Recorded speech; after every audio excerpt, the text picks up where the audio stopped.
अतिशय महत्त्वाचा म्हणजे हा जो कायद्याचा पोर्शन आहे त्यातल्या त्या स्पेशली हे 3 कायदे 1909चा, 1919चा आणि 1935चा. सो याला हिस्ट्रीमध्ये किंवा इतिहासामध्ये जेवढं महत्त्व आहे तेवढंच या कायद्यांना तिकडं पॉलिटीमध्ये देखील महत्त्व आहे. हा कायदा पॉलिटीमध्ये पण विचारला जाऊ शकतो आणि हिस्ट्रीमध्ये पण विचारला जाऊ शकतो. म्हणून ह्या कायद्यांचा अभ्यास भयानक तगडा पाहिजे तुमचा. थोडा असं म्हणता येईल आपल्याला पाठांतर तर नाही म्हणता येणार कारण मी स्वतः पाठांतर केलेलं नाही आहे. मी हा कायदा समकालीन परिस्थितीशी स्वतःला जुळवून त्या ठिकाणी समजून घेण्याचा प्रयत्न केलेला आहे. त्याच्यामुळे हा कायदा माझ्या चांगला लक्षात राहिला. यातल्या जेवढ्याही तरतुदी आहे ह्या सगळ्या तरतुदी मला मुखतगत आहे, म्हणजे मला लक्षात राहिल्या. मुखतगत म्हटल्यापेक्षा मला ह्या सगळ्या लक्षात राहिला कारण मी त्या पद्धतीने लक्षात ठेवला. माझी अशी इच्छा आहे की मी इतिहासामध्ये का बरं घेतोय, हे पॉलिटीमध्ये घ्यायला पाहिजे होते सगळे कायदे, पण मी इतिहासामध्ये का बरं डिस्कस करतोय कारण पॉलिटीमध्ये जर शिकायचं म्हटलं तर एक सलग हे कायदे शिकावे लागतात आणि त्याच्यामुळे ते कायदे का बरं तयार झाले, त्याची पार्श्वभूमी काय होती. सो शिक्षक सांगेल याची काही गॅरंटी नाही, पण इतिहासामध्ये आपल्याला समकालीन ज्या परिस्थिती असतात त्या माहिती असतात आणि मग हा कायदा त्या आधारावरती बनलेला असतो. सो त्याच्यामुळे आपल्याला आयडिया येते की असंच का बनवलेलं आहे. आलं लक्षामध्ये. पुढे जाऊया आपण. आता 1909च्या कायद्यानंतर नेक्स्ट आपला कायदा 1919चा. आता याच्यानंतर एकच कायदा आपला शिल्लक आहे जो आपल्याला डिस्कस करावा लागणार आहे, तो म्हणजे 1935चा. पण लक्षात घ्या 1919च्या कायद्याला समजा आपण असं करू, असं लक्षात घेऊ की समजून लिहून द्यायला आणि समजावून सांगायला पाऊण तास लागला तर मग अर्ध्या तासातच 35चा कायदा होऊन जातो कारण ह्यातल्याच अनेक गोष्टी मॉडिफाय करून 35च्या कायद्यामध्ये त्या ठिकाणी दिलेल्या आहे. सो 35चा कायदा लवकर डिस्कस होतो. सो हाच थोडासा हा किचकट वाटतो म्हणजे सुरुवातीला हा कायदा, पण ह्याच्यावरती एक चांगली कमांड आपली निर्माण झाली की मग आपल्याला काहीच अडचणी राहत नाही. चला ह्या कायद्यातल्या एका तरतुदीबद्दल बोलून घेऊ आपण. याची पार्श्वभूमी मी साईडला लिहिलेली आहे एका कोपऱ्यामध्ये. सो पार्श्वभूमी काय आहे याची की मॉन्टेग्यूची घोषणा. सो भारत मंत्री मॉन्टेग्यूनी घोषणा केली होती 20 ऑगस्ट 1917ला. काय घोषणा केली होती की भारतवासियांना किंवा भारताला जबाबदार शासन पद्धती देण्यात येईल.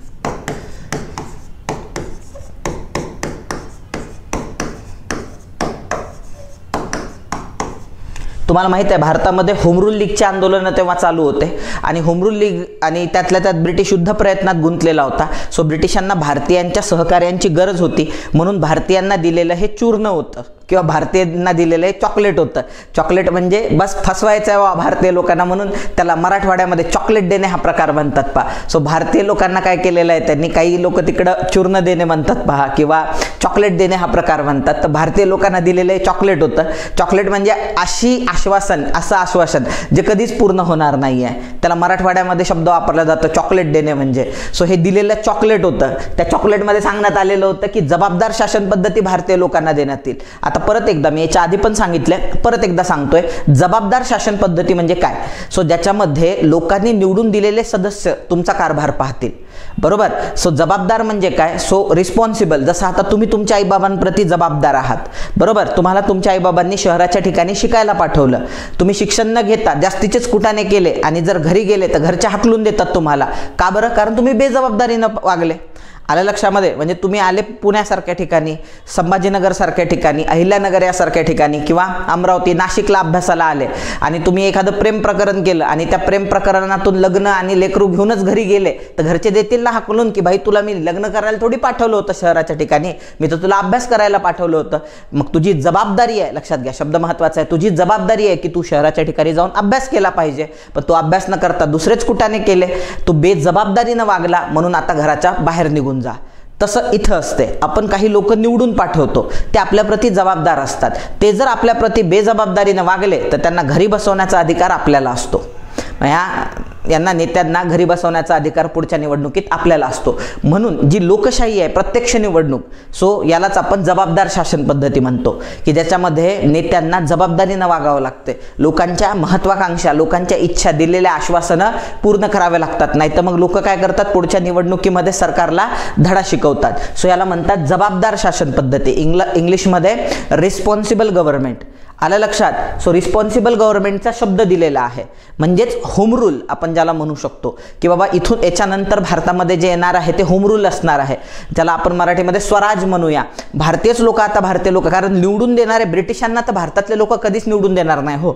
सो निवडणुका जेव्हा लागतील तेव्हा निवडून जाणारे हे भारतीय लोक असणार आहेत. सो त्याच्यामुळं आता असं आहे की भारताला खरंच त्या ठिकाणी काय मिळणार होती, जबाबदार शासन पद्धती. पण मी म्हटलेलं आहे हे एक चॉकलेट होतं. हे काय होतं, युद्धाच्या युद्धाच्या पार्श्वभूमीवर देण्यात आलेलं एक चॉकलेट होतं किंवा एक आश्वासन होतं जे कधीच पूर्ण करायचं नव्हतं ब्रिटिशांना. म्हणून जेव्हा ॲक्च्युअलमध्ये हा 1919चा कायदा आला विद्यार्थी मित्रांनो, तेव्हा याच्यामध्ये कुठल्याही पद्धतीनं जबाबदार शासन पद्धती देण्यात आली नाही. फक्त इथं घोषणा करण्यात आली होती देतो, पण ते म्हणतो ना आपण गरज सरो वैद्य मरो. 1918ला महायुद्ध संपलं. आता भारतीयांच्या आणि होम रूल लीगच्या पाठिंब्याची काही एक गरज नाही आहे ब्रिटिशांना. सो गरज सरलेली आहे, आता वैद्य मेला तरी चालतंय. तसं इथं आहे जबाबदार शासन पद्धती दिली काय नाही दिली काय काही फरक पडत नाही. आता भारतीय लोकांना घाबरायची गरज नाही आहे, कारण आता आपण युद्ध प्रयत्नात गुंतलेलो नाही आहे. युद्धातून आपण काय झालेलो आहोत, बाहेर आलेलो आहोत. येत्या लक्षामध्ये पुढे जाऊया आपण. आता हा जो 1919चा कायदा आहे तो मॉन्टेग्यूच्या घोषणेच्या पार्श्वभूमीवर आलेला आहे. मी परत एकदा सांगतो, ही तिसऱ्यांदा चौथ्यांदा आहे. ऐका, 20 ऑगस्ट 1917 ही डेट तुम्हाला पाठ असली पाहिजे, बरोबर, कारण ह्या आयोगाने डेटवरती फोकस केलेला आहे. तंतोतंत तुम्हाला पाठ असली पाहिजे. मी तुम्हाला पूर्ण इतिहासात हार्डली मोजून एक 5 डेट पाठ करायला लावणार आहे. 5 डेट हार्डली पूर्ण इतिहासामध्ये. तारखा म्हणतोय मी तुम्हाला, अदरवाईज तुम्हाला तारखा प्रिपेअर करायची बिलकुल गरज नाही आहे. सत्यशोधक समाजाच्या स्थापनेची तारीख तुम्हाला माहीत पाहिजे. त्याच्यानंतर ही एक मॉन्टेग्यूची घोषणा कधी झाली होती त्याची तारीख माहीत पाहिजे. त्यानंतर पुढं माउंटबॅटन प्लॅन सांगणार आहे मी तुम्हाला, सो त्याची एक तारीख माहिती पाहिजे. काहीच अशा तारखा आहे, एक आपण असं पकडू 5 नाही 6-7 मोठा पकडून घेऊ आपण. सो तेवढ्याच तारखा तुम्हाला लक्षात ठेवायच्या आहे. सो त्याच्यानंतर गांधीजींनी सविनय कधी सुरू केला आणि कधी सुरू केला किंवा दांडी यात्रा कधी सुरू केली, त्या पण एक 2-3 तारखा आहेत त्याच्यामध्ये. सो अशा मोजक्याच पूर्ण इतिहासामध्ये एक 6-7 तारखा मी तुम्हाला हार्डली सांगणार आहे, सो ज्या तुम्हाला पाठ करायच्या. अदरवाईज तारखा पाठ करायची गरज नाही. जसं की मी तुम्हाला सांगितलं होतं की 1857चं बंड 31 मे या तारखेला नियोजित होतं. ह्याच तारखा तुम्हाला परीक्षेत विचारल्या तर विचारल्या जातील, अदरवाईज नाही. बाकी तुम्हाला तारखा फिरका काही पाठ करत बसण्याची गरज नाही आहे. जबाबदार शासन पद्धती देण्याचं कबूल केल्यामुळं आणि त्याच्या पार्श्वभूमीवर हा कायदा बनल्यामुळं सो ह्या कायद्याला जबाबदार शासन पद्धती कायदा म्हणतात. ह्या कायद्याचं दुसरं नाव आहे मॉन्टेग्यू चेम्सफोर्ड सुधारणा कायदा. ह्या कायद्याचं दुसरं नाव आहे मॉन्टेग्यू चेम्सफोर्ड सुधारणा कायदा. का बरं? कारण तेव्हा भारत मंत्री जे होते ते मॉन्टेग्यू होते. आत्ताच आपण पाहिलेलं आहे भारत मंत्री मॉन्टेग्यूची घोषणा, आणि त्यावेळेस भारताचा व्हाईसरॉय जो आहे तो लॉर्ड चेम्सफोर्ड राहिलेला आहे. म्हणून ह्या कायद्याला मॉन्टेग्यू चेम्सफोर्ड सुधारणा कायदा म्हणतात. काही लोक ह्याला एवढं मोठं नाव घ्यायला त्यांना परवडत नाही किंवा एवढं मोठं नाव घ्यावं वाटत नाही, म्हणून त्यांनी शॉर्टकट केलेलं आहे. यालाच मॉन्टफोर्ड कायदा पण म्हणतात. एक मिनिट, मॉन्टफोर्ड कायदा, मॉन्टफोर्ड सुधारणा कायदा, हे सगळे नाव आयोगाने राज्यसेवेच्या मेन्समध्ये एकदा विचारलेले आहे. 1919च्या कायद्याला असणारे विविध नावे सांगा. सो ही 1919च्या कायद्याची विविध नावं आहेत. 1919चा भारत सरकारचा कायदा, आतापर्यंत जे होते ते इंडियन काउन्सिल ऍक्ट होते. आता इथून पुढचे जे 3 कायदे आहे 1919चा, 1935चा आणि भारत स्वातंत्र्याचा, सो ते भारत सरकारचे कायदे. त्याला दुसरं नाव आहे मॉन्टेग्यू चेम्सफोर्ड सुधारणा कायदा, जबाबदार शासन पद्धती कायदा असं पण म्हटलं जातं या कायद्याला. सो हे त्याचे वेगवेगळे नाव आहे. आणि मॉन्टफोर्ड कायदा, असे 3-4 नावं त्या कायद्याला आहे जे तुम्हाला लक्षात ठेवायचे आहे. आता यांनी काय केलेलं आहे लक्षात घ्या, विषयांचे विभाजन करायला सुरुवात केली. केंद्र सूची आणि प्रांत सूची ह्या 2 प्रकारामध्ये. लक्षात घ्या, मी तुम्हाला थोडंसं पॉलिटी समजावून सांगतो. मी इथं थोडंसं लिहितो पहा, म्हणजे प्रत्येक गोष्टीची नोट तुमच्याकडे राहिली पाहिजे.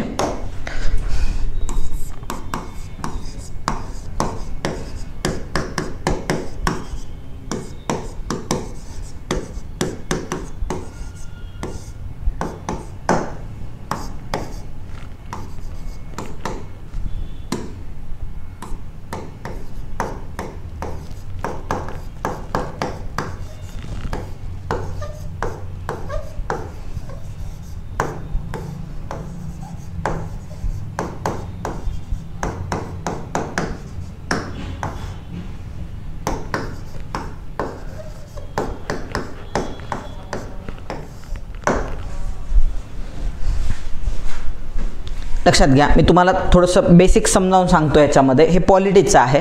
तर तुम्हाला माहिती आहे की भारतामध्ये संघराज्य प्रणाली आहे.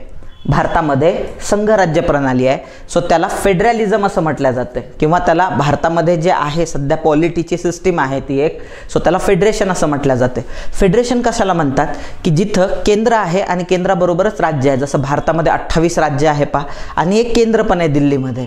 सो केंद्र आणि राज्यामध्ये काय असते, अधिकारांचं विभाजन असते. जेव्हा केंद्र व राज्यांमध्ये अधिकाराचं विभाजन केल्या जाते तेव्हा त्याला फेडरेशन किंवा संघराज्य म्हटलं जाते. हे तुम्हाला कदाचित पॉलिटीमध्ये पण शिकवलं जाईल. सो केंद्र राज्यांमध्ये जेव्हा अधिकारांचं विभाजन होते, सो केंद्राच्या डोमेनमध्ये केंद्राचे अधिकार, राज्याच्या डोमेनमध्ये राज्याचे अधिकार, सो याला फेडरेशन असं म्हटलं जाते, संघराज्य असं म्हटलं जाते. लक्षात घ्या, या कायद्यामध्ये इव्हन भारताच्या कुठल्या कॉन्स्टिट्यूशनमध्ये संघराज्य शब्द कुठंच आलेला नाही आहे बरं का, जेव्हा की भारतामध्ये संघराज्य आहे. लक्षात घ्या, भारतात संघराज्य आहे. बाबासाहेब आंबेडकरांनी पण कॉन्स्टिट्युएंट असेंब्लीमध्ये सांगितलं की आपल्या देशामध्ये संघराज्य आहे, पण संविधानामध्ये संघराज्यासाठी जो फेडरेशन शब्द वापरायला पाहिजे होता तो फेडरेशन शब्द न वापरता बाबासाहेबांनी युनियन ऑफ स्टेट हा शब्द वापरलेला आहे.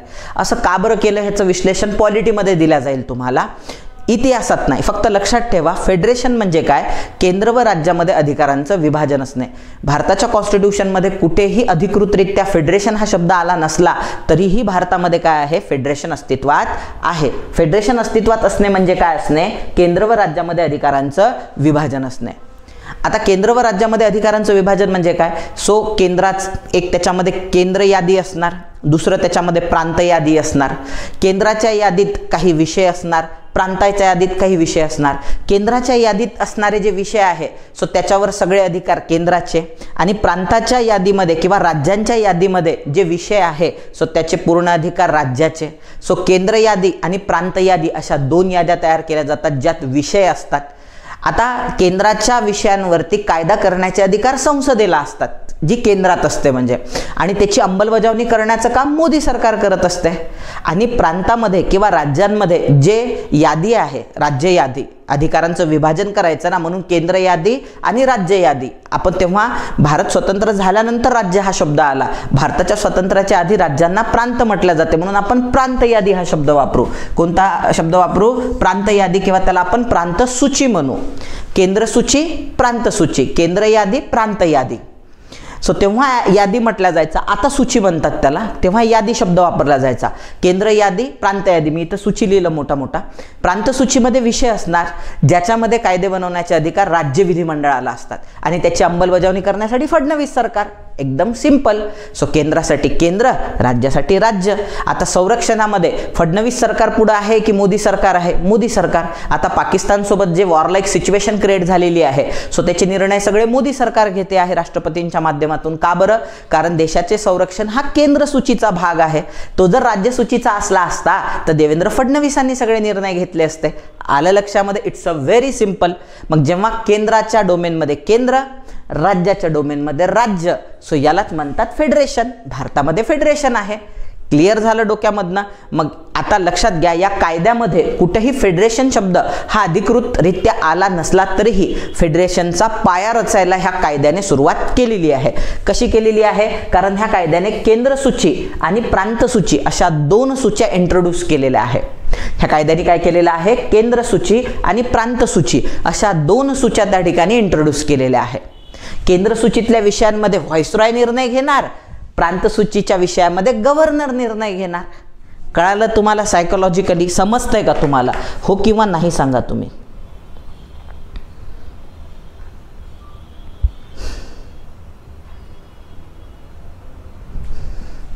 तुम्हाला मी जे सांगतोय ते समजतंय आहे का व्यवस्थित?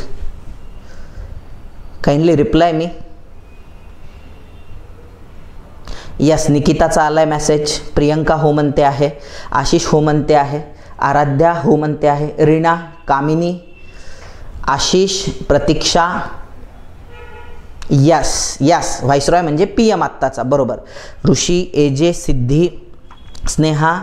गव्हर्नर म्हणजे CM, हो प्रतीक्षा, बरोबर. प्रीती, निखिल, एजे, प्रतिज्ञा, कल्पना. एजे, आपल्याला पॉलिटीमध्ये नाही जायचं, आपल्याला इतिहासात राहायचं आहे, त्यामुळे आपल्याला सध्या अमेरिकेबद्दल बोलायचं नाही. तुम्हाला बेसिक कळालं का त्याच्यामध्ये फेडरेशन म्हणजे काय? सो फेडरेशन म्हणजे केंद्र व राज्यामध्ये अधिकारांचं विभाजन असणे. या श्रद्धा, सुरेखा, अश्विनी, हार्दिक, प्रतीक्षा, ऑल राईट सर, बरोबर, म्हणजे तुम्हाला समजलंय. कसा आहे, हा थोडासा पॉलिटीचा भाग आहे, त्याच्यामुळे ह्याच्यामध्ये कन्सेप्च्युअलिटी आहे. मला अशा गोष्टी समजावून सांगायला भयानक आवडतात, पण त्या पोरांना कळत की नाही. आता तुम्ही माझ्यासमोर उभे नाही आहात, बसलेले नाही आहेत, नाही तर तुमच्या डोळ्यात पाहून मला लक्षात आलं असतं बरं का की तुम्हाला समजते की नाही म्हणून. पण आता तुम्ही ऑनलाईन आहात, त्याच्यामुळे तुम्ही तुमच्या डोळ्यात तर पाहू शकत नाही. सो त्याच्यामुळे मला अपेक्षा अशी आहे की ॲटलिस्ट तुम्ही तिथं कमेंटमध्ये जरी सांगितलं की सर व्यवस्थित चालू आहे, समजते आहे व्यवस्थित, तर मग मला आणखी माझा उत्साह वाढतो दाढीगाणी शिकवण्याचा. बघा, मग आता यांनी काय केलेलं आहे, कुठेही 1919च्या कायद्यामध्ये फेडरेशन शब्द आलेला नाही आहे, मात्र फेडरेशनचा पाया घालायला सुरुवात झालेली आहे. कशी पाया घालायला सुरुवात झालेली आहे? सो जसं फेडरेशनमध्ये केंद्रसूची आणि प्रांतसूची असते, तसंच इथं विषयांचं विभाजन जे आहे ते केंद्रसूची आणि प्रांतसूची. केंद्रसूचीतले सगळे निर्णय जे आहे केंद्रीय कायदेमंडळ घेणार आणि केंद्रामध्ये असणारा व्हॉइसरॉय घेणार, आणि प्रांतसूचीतले सगळे निर्णय प्रांतातील कायदेमंडळ आणि गव्हर्नर घेणार.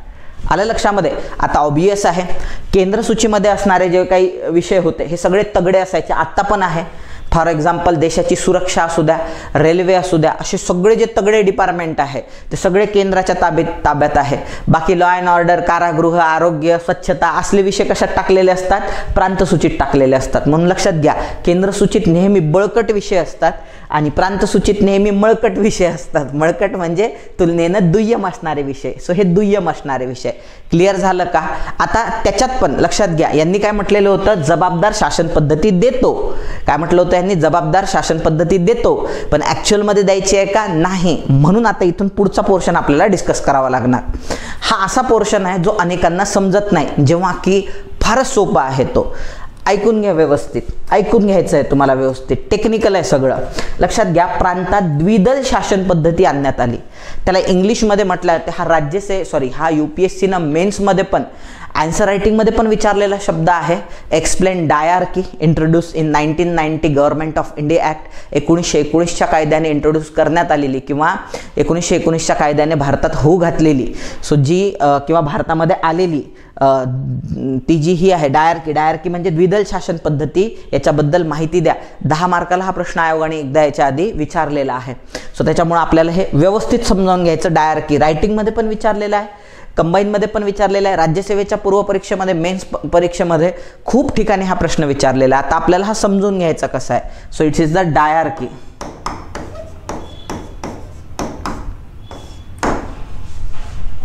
डायआर्की, त्याला इंग्लिशमध्ये डायरची वाचत नाही, डायआर्की असं त्याचं प्रोनाउन्सिएशन आहे. द्विदल शासन पद्धती. आता बघा, यांनी काय केलं माहिती आहे का? जी द्विदल शासन पद्धतीमध्ये त्यांनी काय केलेलं आहे, जी प्रांतसूची होती किंवा जे प्रांतात द्विदल शासन पद्धती म्हणजे काय, जी प्रांतसूची होती, मी इथं लिहितो पहा, जागा नाही आहे, प्रांतसूची किंवा असा बाण दाखवतो पहा. प्रांतसूची जी आहे ना, त्या प्रांतसूचीमध्ये लक्षात घ्या, केंद्रसूचीमध्ये हे महत्त्वाचे विषय होते आणि प्रांतसूचीमध्ये तुलनेनं दुय्यम. मग ह्या प्रांतसूची द्विदल शासन पद्धतीमध्ये ह्यांनी प्रांतसूचीचे पण 2 खाते तयार केले. एक म्हणजे राखीव खातं आणि दुसरं म्हणजे सोपीव खातं. 2 खाते तयार केले. आता ऑलरेडी प्रांतसूचीमध्ये भंगार विषय आहे, दुय्यम विषय आहे. त्यातल्या त्या दुय्यम मधले पण चांगले विषय त्यांनी राखीव खात्यात टाकले. मी तर शब्द लिहिलेला आहे महत्त्वाचे विषय, आणि त्याच्यातल्या त्याच्यात आणखी दुय्यम असणारे जे विषय आहे त्यांनी सोपीव खात्यामध्ये टाकलेले आहे. कोणत्या खात्यामध्ये टाकले? सोपीव खात्यामध्ये. म्हणजे महत्त्वाचे विषय राखीव खात्यामध्ये आणि अतिशय दुय्यम विषय सोपीव खात्यामध्ये. सो परत त्यांना काय केलेलं आहे, पुढं डिव्हाइड केलेलं आहे. मग आता जे सोपीव खात्यामध्ये विषय असतील सो ते एकदमच दुय्यम आहे. एकदमच दुय्यम म्हणजे स्वच्छता, कारागृह वगैरे वगैरे सोपीव खात्यात. आणि असं सांगण्यात आलं की आता कायदेमंडळामध्ये जेव्हा गव्हर्नरला निर्णय घ्यायचा असेल, लक्षात घ्या, तेव्हा राखीव खात्यामध्ये निर्णय घेत असताना कायदेमंडळातील सदस्यांना विचारण्याची गरज नाही. गव्हर्नर डायरेक्ट निर्णय घेऊ शकतो. म्हणजे कायदेमंडळातल्या सदस्यांचा सल्ला घेण्याची त्याला गरज नाही या गव्हर्नरला. आणि सोपीव खात्यामध्ये निर्णय घेत असताना कायदेमंडळातील सदस्यांचा सल्ला घ्यावा लागणार, पण तो गव्हर्नरवर बंधनकारक नसणार. म्हणजे गव्हर्नरकडे त्या ठिकाणी व्हेटो पॉवर राहतील, म्हणजे नकाराधिकार राहतील.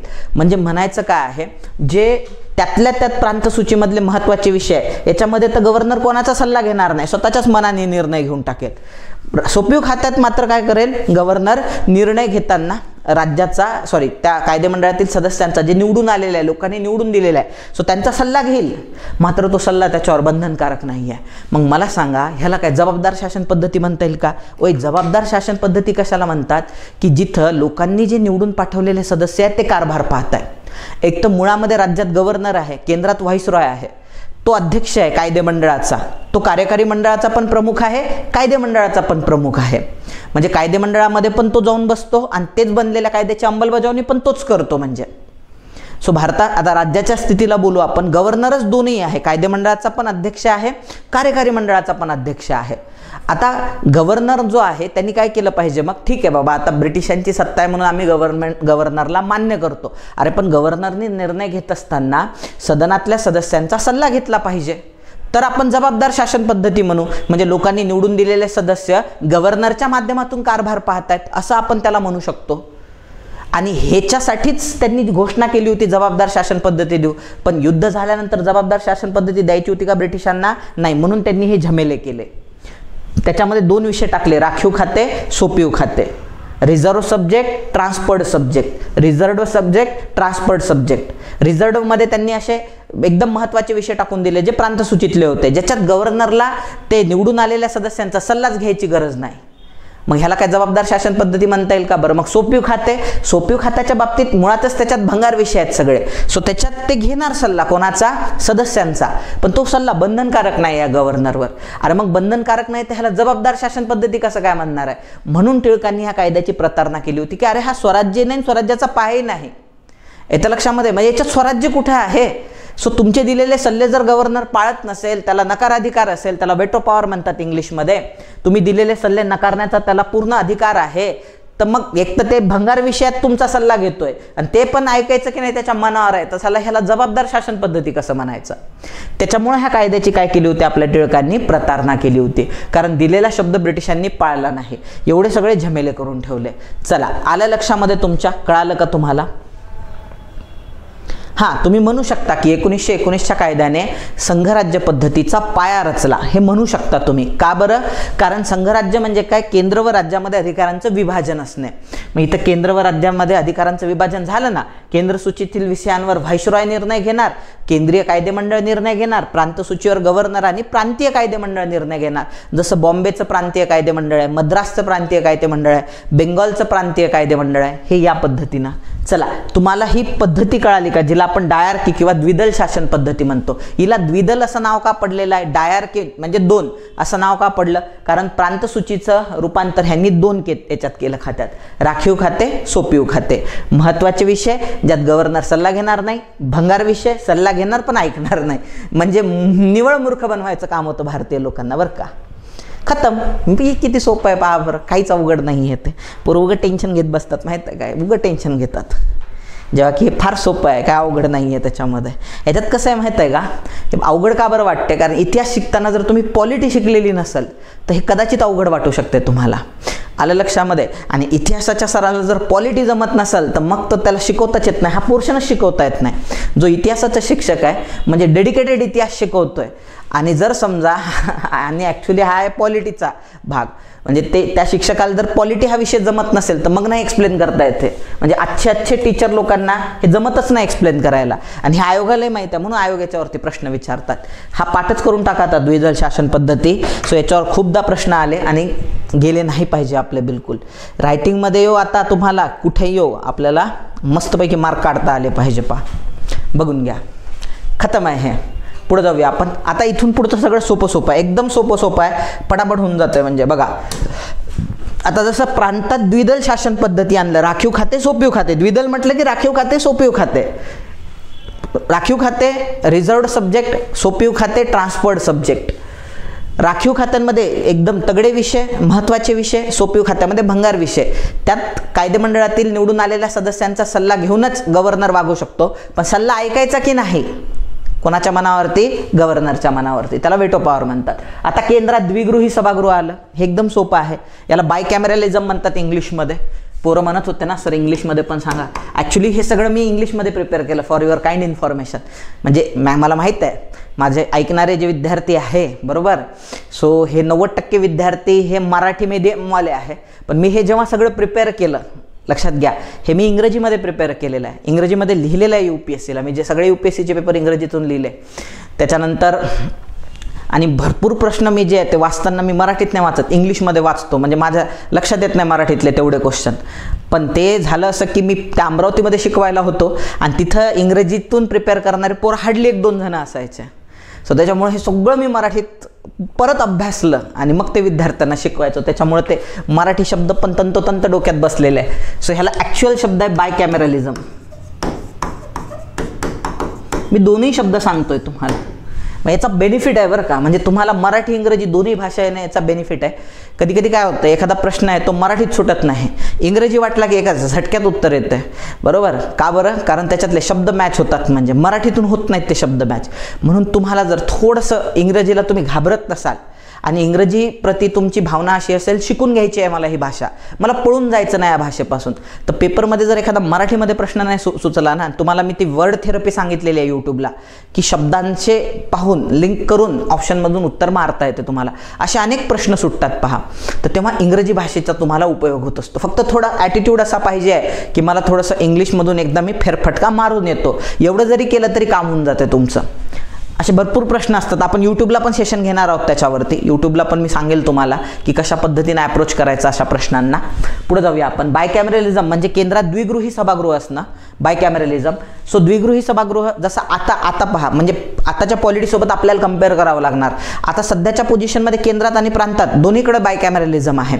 केंद्रामध्ये तुम्हाला माहिती आहे केंद्रीय कायदेमंडळ ज्याला आपण संसद म्हणतो, जिथं देशासाठी सुंदर सुंदर कायदे बनतात बरोबर. सो त्याला आपण केंद्रीय कायदेमंडळ म्हणतो किंवा संसद म्हणतो.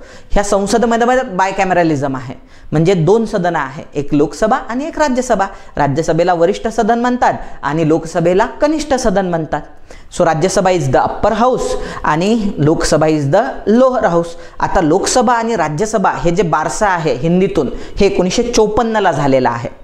त्याच्या आधी त्याला upper house and lower house म्हटलं जायचं, वरिष्ठ सदन कनिष्ठ सदन मराठीमध्ये. आणि नंतर 1954मध्ये भारत स्वतंत्र झाल्यावर, घटना लागू झाल्यावर 1954मध्ये वरिष्ठ सदनाला राज्यसभा म्हटलं गेलं आणि कनिष्ठ सदनाला लोकसभा म्हटलं गेलं. वरिष्ठ सदन राज्यांना रिप्रेझेंट करते म्हणून राज्यसभा, कनिष्ठ सदन जे आहे ते लोकांना रिप्रेझेंट करते कारण लोकांनी निवडून दिलेले सदस्य असतात म्हणून त्याला लोकसभा. राज्यसभेमध्ये आमदारांनी निवडून दिलेले सदस्य असतात म्हणून ते राज्याला रिप्रेझेंट करते म्हणून राज्यसभा. मग हे जे लोकसभा राज्यसभा ज्याला आधी लोअर हाऊस अप्पर हाऊस म्हटलं जायचं, हे अस्तित्वात कधी आलं सागर सर? 1919च्या कायद्याने हे अस्तित्वात आलं. कधी? 1921मध्ये. कारण 1919च्या कायद्यातल्या ज्या तरतुदी आहे, स्पेशली प्रत्यक्ष निवडणुकीची तरतूद आहे का, इथं लिहिलं का मी? लिहिलेलं असणार म्हणजे इथं हे बघा, ही जी प्रत्यक्ष निवडणुकीची बरोबर प्रत्यक्ष मतदानाची तरतूद 1921ला अस्तित्वात आली. हे 1921ला अस्तित्वात आली. त्याच्यामुळे लक्षात घ्या हे जे अप्पर हाऊस लोअर हाऊस आहे द्विगृही सभागृह, सो हे 1921ला अस्तित्वात आले. हे काय होतं रे? कायदे मंडळ. इथं कायदे बनायचे आपल्या देशासाठी. आता त्याला आपण संसद म्हणतो किंवा पार्लमेंट म्हणतो. आधी त्याला अप्पर हाऊस लोअर हाऊस म्हटलं जायचं. चला लक्षात आलं का तुमच्या? अप्पर हाऊस लोअर हाऊस त्याला बायकॅमेरलिझम, द्विगृही सभागृह. 2 सदन आहे ना, 2 गृह आहेत त्याच्यामध्ये. एक गृह अप्पर गृह, दुसरं गृह लोअर गृह, वरिष्ठ गृह कनिष्ठ गृह. त्याला कनिष्ठ सदन वरिष्ठ सदन म्हणतो. सो ह्याला कायदेमंडळ असं म्हटलं जाते ओव्हरऑल. चला लक्षात आलं तुमच्या बायकॅमेरलिझम. तुम्हाला जर विचारलं डायर की प्रांतात आली होती, बायकॅमेरलिझम केंद्रात आलं होतं. पुढे जाऊया. स्वतंत्र सांप्रदायिक मतदारसंघाचे तत्व आणखी एक्सटेंड करण्यात आले, वाढवण्यात आले. सांप्रदायिक मतदारसंघ म्हणजे कम्युनल इलेक्टोरेट त्याला इंग्लिशमध्ये म्हटलं जाते. सांप्रदायिक मतदारसंघ ज्याला आपण सेपरेट इलेक्टोरेट म्हणतो, स्वतंत्र मतदारसंघ. सो ज्याच्यामध्ये निवडून येणारा व्यक्ती त्या विशिष्ट समाजातला, निवडून देणारी लोक विशिष्ट समाजातले. असं आपण 1909ला केलं होतं पहिल्यांदा मुस्लिमांसाठी. आता ब्रिटिशांना कळालं असे मतदारसंघ हे भारतीय समाजात फूट पाडण्यासाठी अतिशय आवश्यक आहे म्हणून ब्रिटिश सरकारने ते मतदारसंघ इतरही धर्मियांसाठी लागू करायला सुरुवात केली, ज्यामध्ये शिखांसाठी लागू केलं, ख्रिश्चनांसाठी लागू केलं, अँग्लो इंडियन लोकांसाठी लागू केलं, युरोपियन लोकांसाठी लागू केलं. सो या लोकांसाठी वेगळे मतदारसंघ देण्यात आले. म्हणजे आता काय झालं की भारतीय समाजामध्ये आधी हिंदू आणि मुस्लिमांमध्ये फूट पडली, आता शीख आहे, ख्रिश्चन आहे, अँग्लो इंडियन आहे, युरोपियन आहे, हे पण समाज हिंदू समाजापासून आता दूर जायला लागले. कारण ह्यांच्यासाठी सेपरेट इलेक्टोरेट म्हणजे वेगळ्या मतदारसंघाची तरतूद करण्यात आली. म्हणजे आणखी सांप्रदायिकता वाढवण्याचा ब्रिटिशांनी प्रयत्न केला. अनेकांना हा अँग्लो इंडियन शब्द समजत नसतो. अँग्लो इंडियन म्हणजे असा व्यक्ती ज्याचे बाबा युरोपियन आहे, ब्रिटिश नाही, ज्याचे बाबा आजोबा कोणी चालते, बाबा आजोबा पंजोबा, म्हणजे त्याची जी मेल प्रोजेनी आहे सो ती युरोपियन असली पाहिजे किंवा मदर प्रोजेनी जी आहे ती इंडियन असली पाहिजे. त्याच्यामध्ये तुमची आई, आजी, पणजी कोणीही असू शकते. सो ती भारतीय पाहिजे आणि बाबा तुमचे कुठले असले पाहिजे, युरोपमधले. सो यांचं जे अपत्य आहे, नातू, पंतू, मुलगा, सो हे कोणत्या कॅटेगरीमध्ये येणार, अँग्लो इंडियन कॅटेगरीमध्ये येणार. लक्षात, बाबा युरोपियन, आई भारतीय, सो यांना अँग्लो इंडियन्स म्हटलं जायचं. लक्षात. सो यांना पण वेगळे मतदारसंघ देण्यात आले. पुढे जाऊया. व्हाईसरॉयच्या कार्यकारी मंडळात 1909च्या कायद्याने पहिल्यांदा एक भारतीय गेला होता, ज्याचं नाव सत्येंद्र प्रसाद सिन्हा होतं. आता एक ऐवजी किती लोक गेलेले आहेत, 3 लोक जाणार आता, म्हणजे आणखी ते एक्सटेंड करण्यात आलं. सर्वात महत्त्वाची तरतूद आयोगाला जी प्रचंड आवडते ते म्हणजे काय, हाय कमिशनर नावाच्या पदाची निर्मिती करण्यात आली. लक्षात घ्या, आजही त्याला खूप महत्त्व आहे बरं का हाय कमिशनर पदाला. म्हणजे ब्रिटिशांची जिथं जिथं वसाहत होती, हा पण प्रश्न आयोगाने विचारलेला आहे. सो ब्रिटिशांची जिथं जिथं वसाहत होती जगामध्ये अनेक देशांमध्ये ब्रिटिशांनी राज्य केलं आहे. सो लक्षात घ्या, जेव्हा आपल्या देशाचा, आता आपण स्वतंत्र आहोत, स्वतंत्र भारतामधला जेव्हा आपण राजदूत या देशामध्ये पाठवतो जिथं ब्रिटिशांच्या वसाहती होतात, त्याला आजही तिथं हाय कमिशनर म्हटलं जाते. किंवा ब्रिटिशांची वसाहत असणाऱ्या एखाद्या देशामधून आपल्या देशात त्यांचा राजदूत यायचं असेल तर त्याला हाय कमिशनर म्हटलं जाते. हाय कमिशनर हा शब्द, उच्च आयुक्त हा शब्द सो ब्रिटिशांच्या वसाहतीत फार फेमस होता. आता लक्षात घ्या, हे बाजूला ठेवून द्या, ही जनरल माहिती सांगितली तुम्हाला मी. बाकी ठिकाणी अँबॅसेडर म्हणतात, म्हणजे ज्या ठिकाणी ब्रिटिशांची वसाहत नव्हती. समजा आपण असं म्हणू की पोर्तुगीज ब्रिटिशांची वसाहत नाही, तिथं त्याला अँबॅसेडर म्हणणार. पण जर समजा आपण आपला एखादा प्रतिनिधी श्रीलंकेला पाठवला, कारण श्रीलंका पण ब्रिटिशांच्या पारतंत्र्यात होती, तर तिथं आपल्या भारताच्या राजदूताला हाय कमिशनर म्हटल्या जातात, अँबॅसेडर म्हटल्या जात नाही. किंवा त्यांचा आपल्याकडे आला त्याला हाय कमिशनर म्हटल्या जाते, अँबॅसेडर म्हटल्या जात नाही. का? कारण आपण ब्रिटिशांच्या वसाहती होतो. आता इथं थोडासा हाय कमिशनर काय आहे, सो एक लंडनमध्ये ऑफिस तयार करण्यात आलं आणि ते ऑफिस होतं हाय कमिशनर. त्याला उच्च आयुक्ताचं ऑफिस म्हणतात, मराठीमध्ये उच्च आयुक्त म्हणतात, इंग्लिशमध्ये हाय कमिशनर म्हणतात. मग हा जो उच्च आयुक्त होता याच्याकडे भारत सचिवाचं काही काम देण्यात आलं, म्हणजे भारत सचिवाचं वर्कलोड थोडं कमी केलं आणि हा आता भारताला रिप्रेझेंट करणार ब्रिटनच्या पार्लमेंटसोबत. आधी कसं असायचं, जो भारत सचिव असायचा तो भारताला रिप्रेझेंट करायचा ब्रिटनच्या पार्लमेंटमध्ये. आता तसं नाही, आता हाय कमिशनर नावाचं पद आणण्यात आलं, तो भारताला रिप्रेझेंट करणार ब्रिटनच्या संसदेमध्ये. आणि हा हाय कमिशनरचं ऑफिस कुठं असणार होतं, लंडनला असणार होतं. लक्षात घ्या, ऑफिस कुठं असणार होतं, लंडनला. सो अशा प्रकारे तुम्हाला जर विचारलं की पहिला हाय कमिशनर कोण मग 1919च्या कायद्याने, तर लक्षात घ्या त्याचं नाव विल्यम स्टीव्हन्सन मेयर आहे. हे नाव पण आयोगाने 1-2दा विचारलेलं आहे, हे पाठ करून टाकायचं आहे तुम्हाला. बरोबर, विल्यम स्टीव्हन्सन मेयर. मेयर जरी लक्षात ठेवलं तरी चालतंय. विल्यम स्टीव्हन्सन मेयर हा पहिला हाय कमिशनर आहे भारताचा. लक्षात घ्या. चला पुढे जाऊया. उच्चायुक्त हा काय करणार, भारताला रिप्रेझेंट करणार ब्रिटनच्या पार्लमेंट समोर.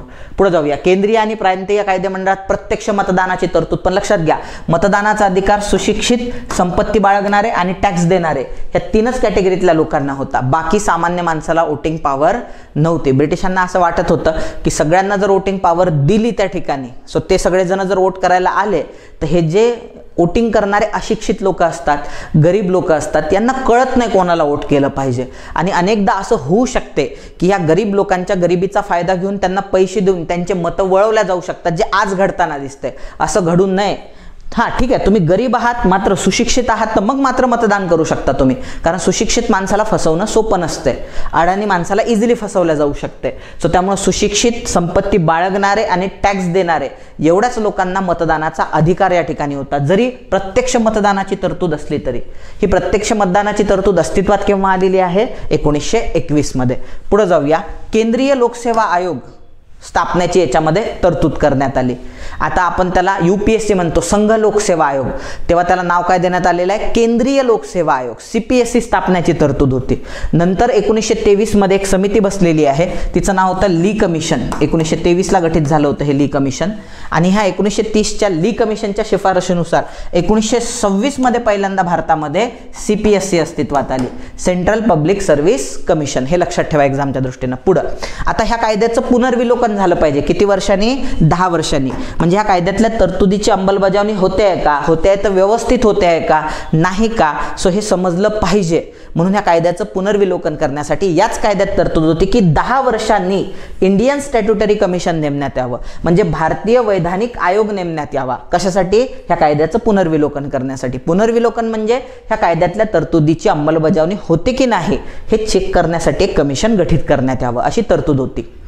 त्याच्यानंतर जो भारत सचिवाचा पगार होता तो ब्रिटनच्या तिजोरीतून होईल. आता असा कोणता पगार होता त्याचा, म्हणजे पण ते एक तरतूद होती की तो ब्रिटनचा कॅबिनेट सदस्य असल्यावर त्याचा पगार ब्रिटनने करायला पाहिजे ना की भारताने. म्हणून त्याच्यात तरतूद करण्यात आले की भारत सचिवाचा पगार हा ब्रिटनच्या तिजोरीतून करण्यात येईल, भारताच्या तिजोरीतून नाही.